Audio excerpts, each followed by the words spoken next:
Doctor BR Ambedkar Konaseema జిల్లా రామచంద్రపురం నియోజకవర్గం K Gangavaram మండలం కోటిపల్లి శ్రీ ఛాయా సోమేశ్వర స్వామి ఆలయం వద్ద ఆదివారం మహాశివరాత్రి సందర్భంగా స్వామివారి ఆలయ మండపంపై సాయంత్రం నుంచి కోటి దీపారాధన మహోత్సవం ఘనంగా జరిగింది.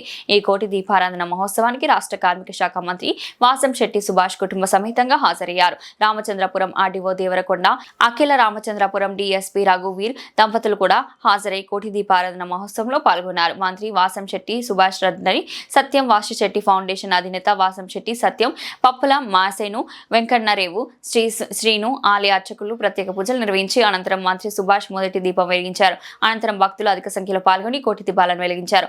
అదేవిధంగా భక్తులు కోటి దీపాలు దర్శించుకుంటే కోటి ఫలితాలు లభిస్తాయని భక్తుల నమ్మకం. అందుకే చుట్టుపక్కల గ్రామాల నుంచి ఈ కోటి దీపాలను దర్శించుకోవడానికి భక్తులు అధిక సంఖ్యలో పాల్గొని కోటి దీపాలను దర్శించుకుంటారు. ఈ కార్యక్రమంలో ఆలయ ప్రత్యేకాధికారి రాంబాబు రెడ్డి, ఆలయ EO Bhimashankaram, CI Venkatanarayana, SI G Somendra, Jani Basha, sarpanch Pemmadi Baby Satyababu, Godavarthi Ramakrishna, గ్రామ సర్పంచ్ బేబీ సత్యబాబు, ఎంపీపీ పంపన్న నాగమణి, సుబ్బారావు, తహసీల్దార్ శ్రీరామ్, స్వచ్ఛ ఆంధ్ర రాష్ట్ర డైరెక్టర్ సాలాది రమేష్, గంగవరం మండలం టీడీపీ అధ్యక్షులు మేడిశెట్టి రవికుమార్, డీసీ నేడదవోలు సుబ్రహ్మణ్యం, సుందరపల్లి ఎంపీటీసీ తాండాల రాజు, సోమేశ్వర స్వామివారి దేవస్థాన ఆలయ చైర్మన్ పిల్లి శ్రీనివాసరావు, దేవాదాయ సిబ్బంది, గ్రామ పెద్దలు, పెద్ద సంఖ్యలో భక్తులు తదితరులు పాల్గొన్నారు.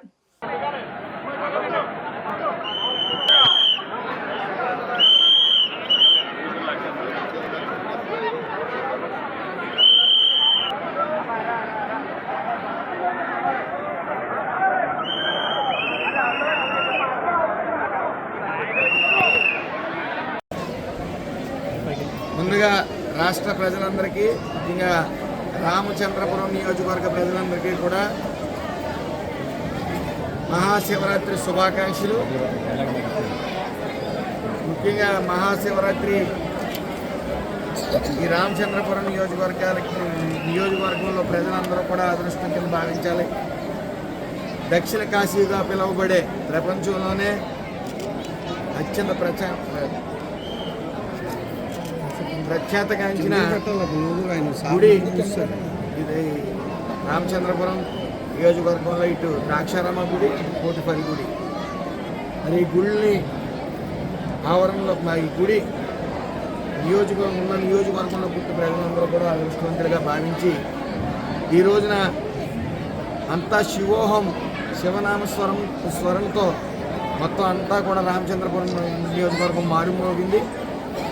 అలాగే ప్రత్యేకించి ఈ కోటిపల్లి గుడికి వచ్చేటప్పటికి గౌతమి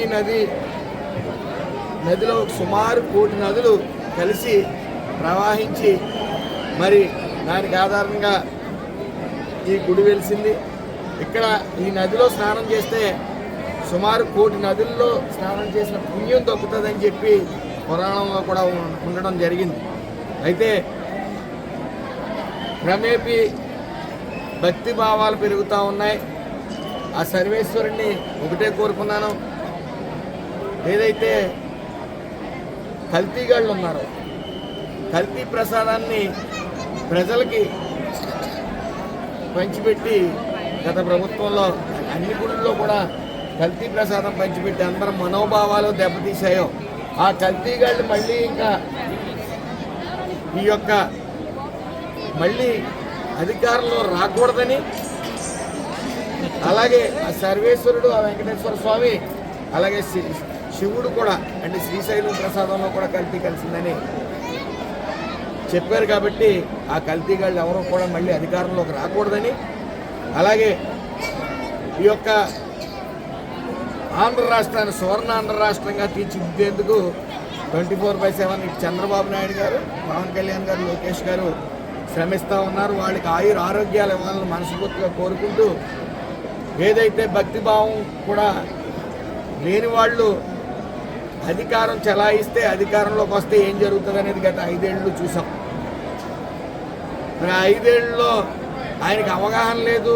ఆయన కనీసం జగన్ రెడ్డి గారు యేసు ప్రభువులను కొలుస్తారో లేదో పూర్తిగా నాకు తెలియదు. ఎందుకంటే ఆయనకు అవగాహన లేదు. పండగ అంటే ఇంటి వెనకాల సెల్లికి వేసుకుని ఒక దండం పెట్టుకోవడం అని భావిస్తూ ఉంటాడు ఆయన. అదేవిధంగా మనం చెప్తా ఉన్నాడు ప్రెస్ ముందుకు వచ్చి, ఆవు నాన్ వెజ్ తిన్నది, దాని ఆధారంగా నెయ్యి కల్తీ అయిందని చెప్పి మాట్లాడుతూ ఉన్నాడు. ఆయన చూస్తే జాలేస్తూ ఉంది. మేము మా హిందువులందరం కూడా బాధపడతా ఉన్నాం. ఆయనకి హిందుత్వం గురించి తెలియదు, కనీసం ప్రసాదం నాణ్యత లేదని కూడా సుబ్బారెడ్డి గారు ఒప్పుకున్నా సరే ఆయన ఇంకా వితండవాదన వాదిస్తూ ఆ సర్వేశ్వరుడు ఆ వెంకటేశ్వర స్వామి చూసుకుంటారు. అలాగే మరొకసారి అందరికీ మహాశివరాత్రి శుభాకాంక్షలు.